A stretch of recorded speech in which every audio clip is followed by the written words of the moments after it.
There was a point in time about 5 or so years ago where I exclusively gamed on a projector. And that kind of changed when the next generation of consoles came out, all of them being predominantly 4K and having pretty high demands with their graphical capabilities. It just didn't translate to a good image, and the few that did, I experienced quite a bit of latency. What I have in front of me today is the iSinbox model JY821. And the box says it is a Netflix licensed smart projector. And if like me, you're wondering what the hell does that even mean, oftentimes what I've experienced with these Chinese brands in the past is the projector won't be compatible with the official Netflix application. So oftentimes what they'll have is like a fork app that will lead to the Netflix website, and it would work, it just wouldn't run as smoothly as the official Netflix app. Well, with this projector, you're getting the official Netflix app. But the question remains, have projectors caught up with the demand of modern gaming consoles? That's what we're going to find out. Inside the box, you have the projector itself, some AV cables to hook up some retro hardware, the unit's power cable, a remote control, and an HDMI cable. It also comes with this little folding platform to put the projector up on an angle. I think this is a way better alternative to that little screw-on leg that comes with most projectors. Over on the backside, we have an air outlet, the port for the power supply, and a diaphragm for the speaker. It goes surprisingly loud and supports Dolby Audio. In terms of I/O, you have a 3.5mm headphone jack, an AV input, an additional IR sensor, 2 USB ports, 2 HDMI ports, and an Ethernet port. There's no on-unit navigational buttons, so if you lose the remote control, that's pretty much it. But you can always plug in a keyboard-mouse combo or some type of control device into one of the USB ports. And on the bottom, it has the inserts for a tripod or ceiling mount. It has 1500 ANSI lumens. It has a native resolution of 1080p, but supports HDR10+ and has full 4K decoding. Meaning while some other projectors might support 4K devices, they just downscale the image to 1080. This one will process pixel by pixel, combine it with HDR10,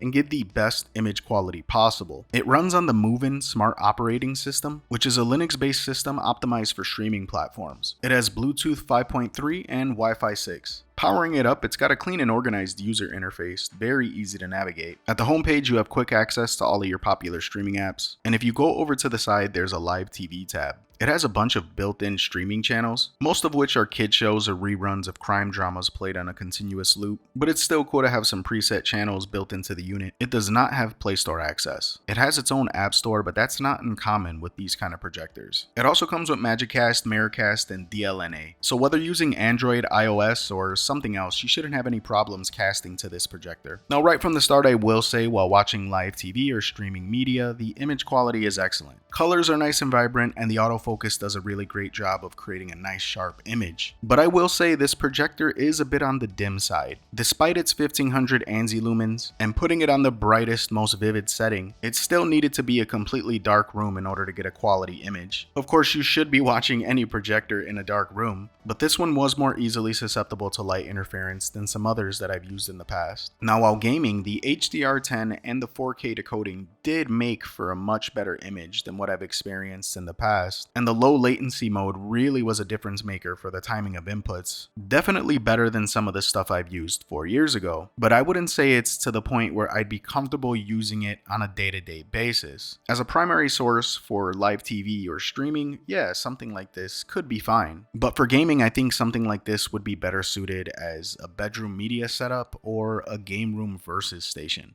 Pick a wall, point it at it, and let that be your local multiplayer zone. With its loudspeakers, I could totally see this thing being good for outdoor use, but with its brightness being on the dimmer side, you would have to keep it away from any type of fire pit or patio light source. As an overall projector, it's very solid, but to be used as a primary gaming display, there's still a lot of compromise. And it really makes me wonder if projectors are ever going to get back to the point they were where they're an actual viable option for daily gaming, especially seeing as how there's a lot more alternative competition out there now, with things like AR glasses and head-mounted displays getting better and better with each iteration. I guess only time will tell. As always, I'll have links to everything I talked about in the description. I appreciate every single one of you guys. Until next time, this is Ness, signing out.